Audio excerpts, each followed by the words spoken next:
Good morning, students. In the last class, we already learned the techniques of management. In this class, we are going to learning about the Henry Fayol, that is 14 principles of management. I already given an example in previous class, that is in a company they have the two managers, that is Mr. Chetan and Mr. Guru.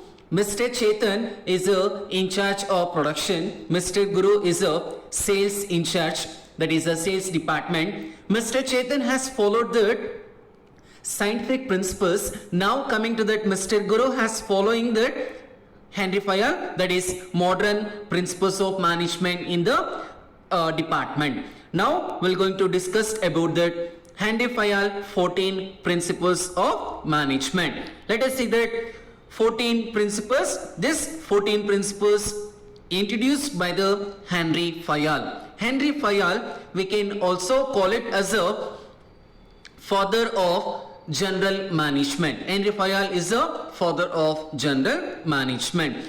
Henry Fayol is a management guru. He is given by different principles. This is the 14 principles. Can just look at this slide. They have the 14 principles. That means this 14 principles you can expect for practical oriented question. The practical oriented question can ask, state any 10 Fayol principles. On the time you have to write 10 principles. No need of explanation. Just 14 any 10 Fayol principles in the practical oriented question. Let us see that 14 principles. First one is division of work. Second one, authority. Point number 3, discipline. Unity of command. Unity of direction. And interest. Remuneration. Centralization. Scalar chain. Order. Equity. Stability. Initiative. Spirit of D crops. These are the 14 principles propounded by Henry Fayol. Once again, I'll repeat. Henry Fayol, we can call it as a father of general management. This question we can expect for 1 marks. Now, we're going to understand the Henry Fayol principles. First principle is division of work. This principle explains you that the principle of division of work means to divide given activity or work into small pieces or parts, each part handled with great ease and efficiency. That means can just see that in the picture that they have that one person is dividing his work to the three persons is dividing their work into the sub 3 persons. That means division of work is nothing but dividing the task into smaller tasks is called division of work. That means dividing the work into small pieces or small tasks. With that we can get easy. It is easy to perform. With that increases efficiency is called division of work. Understood? Once again I'll repeat. Division of work. Division of work means dividing the work into small tasks is called division of work. Understood? Today in this class we are learning only the 6 or 7 principles. Further 6 or 7 we are going to learning in the next classes. Understood? First principle is division of work. And second one, authority and responsibility. Here authority is the power to give orders to the employee. Understood? Can just look at the picture. I have given the some of the picture of authority and responsibility. Here in the authority, one person is ordering to the workers. That means authority. He have the power to give a work to his employees is called authority. Authority is nothing but power. It is a power to give orders to the employees. And next, responsibility. What is called responsibility? Suppose in that picture that 5% has taken an order. After completing the task, the 5% has to report to the manager is called responsibility. That means suppose I have taken that any work from my manager, after I have to responsible report to my manager. What is that report? Suppose one person has completed task, remaining 4 persons they not completed the task, that thing they have to report with the manager is called responsibility. Once again I'll repeat, authority and responsibility. Second 5R principles. Here that authority is nothing but giving orders to the employees, and responsibility, after taking order I have to complete my task, I have to report to the manager is called responsibility. Next, point number 3, discipline. This question you can expect for 2 marks. What is discipline? In section B question, discipline is obedience of rules and regulation. Understood? That means discipline is a very important in any kind of organization. Without the discipline, we cannot achieve that our target, our mission or our vision. It is a very difficult. So that 5R is this principle explains you that please follow the discipline in organization, that will increases the efficiency. We can easily achieve that our target. This is called third principles propounded by 5R. And next we have that unity of command. Fourth principle we have that unity of command. Can just see that unity of command is nothing but unity of command giving the order by that one person. Understood? Unity of command. That means single boss. That means one manager should give orders to the his employees. Suppose 2 or 3 managers, if suppose they have given the orders to the same employee or a different employee, that will lead to confusion.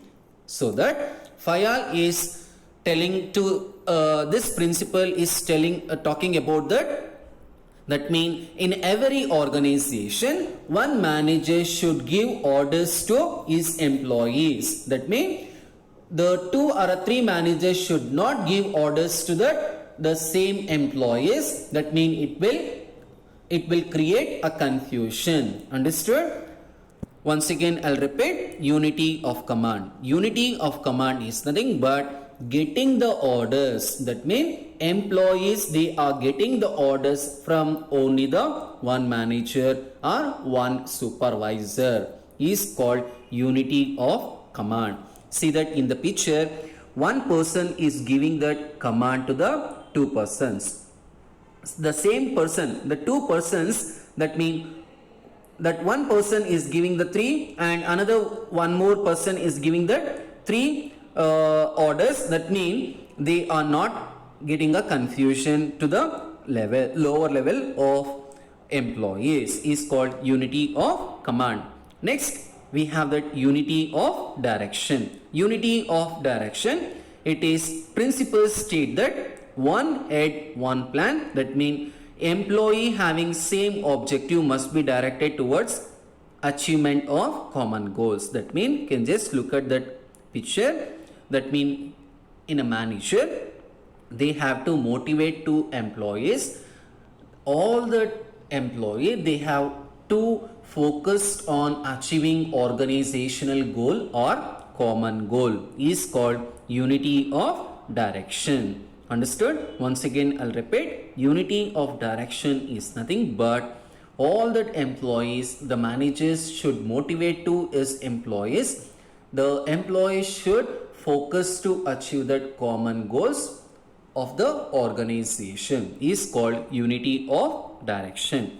And we have that 6th principle, subordination of individual interest into general interest. See that in the picture, they all are the promising that we are working for the organization. Suppose If individual interest, if they have that individual interest, we cannot achieve that our target in organization. If have the general interest, we can achieve that profit or a higher level of growth. Once again, I'll repeat, subordination of individual interest to general interest is nothing but working as an individual rather than the group is the better. That means the group should have that common interest. With that common interest, we can achieve that organizational goal. Is called subordination of individual interest to general interest.